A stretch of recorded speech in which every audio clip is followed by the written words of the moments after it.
কাল ছিল রথযাত্রা।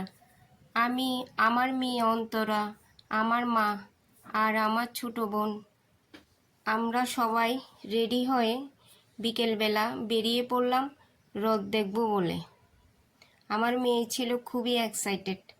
দেখুন ও আমাকে কি সুন্দর টেনে টেনে নিয়ে যাচ্ছে। আবার একটু পরে দাঁড়িয়ে ছোটো মাসিমণিকেও নিতে চলে এসেছে। আমরা সবাই এরপর রথ দেখতে চলে গেলাম। এই দেখুন কি সুন্দর পুতুল বেলুনগুলো, বিভিন্ন রঙের, দেখতে ভালোই লাগছে। আর ওই দূর থেকে রথটা এগিয়ে আসছে। কত লোকের ভিড়, আমরা দূর থেকে দেখছিলাম, কারণ তখন কাছে যাওয়াটা অসুবিধে হচ্ছিল।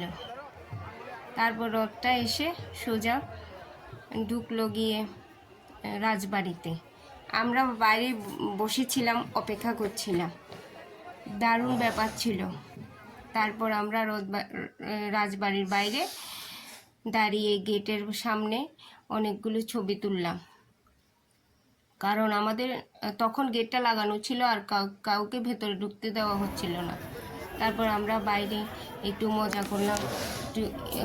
ও ছোটো মাসিমণি তো এই যে ফু দিয়ে দিয়ে ছোটো ছোটো এগুলো বলের মতো করে খেলছে, বাবলগুলো দিয়ে। তারপরে সবাই খুব মজা করছিল, ওখানে বসে রিল্যাক্স ছিল। আর আবহাওয়াটাও খুবই ভালো ছিল, ভীষণ সুন্দর বাতাস করছিল। তারপর আমরা আবার বেরিয়ে পড়লাম। অনেকক্ষণ অপেক্ষা করছিলাম, তারপর যখন দেখলাম রথটা বেরোয়নি তখন আমরা আবার বেরিয়ে পড়লাম রাস্তায়। তারপর একটু যেতে না যেতে সন্ধে হলো, আর দেখলাম রথটা আবার বেরিয়ে যাচ্ছে। তো আমরা দূর থেকে তখন দেখছিলাম, কারণ সামনে প্রচুর লোকের ভিড় ছিল আর সবাই ছবি তোলাতে ব্যস্ত ছিল। সামনে এগোনোটা কঠিন ছিল তখন। তারপর এলো ইস্কনের রথ, ওটাও আমরা দেখছিলাম। দারুণ করে ওরা নিচে গিয়ে বেশ মজা করে যাচ্ছিল। আর পেছনে ছিল ওদের 3টে রথ ছিল, সুভদ্রা, বলভদ্র আর জগন্নাথ ঠাকুরের। আলাদা আলাদা রথে বসিয়ে ঠাকুরদের টানা হচ্ছিল। এই দেখুন রথটা যখন আসছিল, রথের দড়ি ধরার জন্য সবাইকে হুলস্থুল করছিল, সবাই এগিয়ে আসছিল। এরপর আমিও রথের দড়িতে টান দিলাম, অন্তরাও টান দিতে পেরেছে। তারপর আমরা দড়িটা প্রণাম করে একটু সরে গেলাম। দেখুন এই রথটা এগিয়ে আসছে আর সবাই সামনে গিয়ে প্রসাদ নিচ্ছে। রথের উপর থেকে প্রসাদ দিচ্ছেন, সবাই নিচ্ছিল।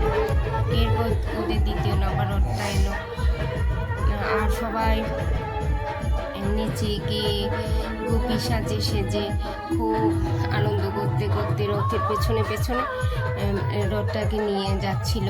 রথের পেছনে পেছনে আনন্দ করতে করতে যাচ্ছিল। এরপর ওদের আরেকটা রথ এলো, সবাই রথের দড়ি ছোঁয়ার জন্য, রথের দড়িতে একটা টান দেওয়ার জন্য সবাই এগিয়ে যাচ্ছিল। আর সব মানুষরা যাচ্ছিল। আমরা তো আগেই রথের দড়িতে টান দিয়েছিলাম, আমরাও প্রণাম করেছিলাম। আর সবাই প্রসাদ নেওয়ার জন্য সামনের দিকে এগিয়ে গিয়েছিল।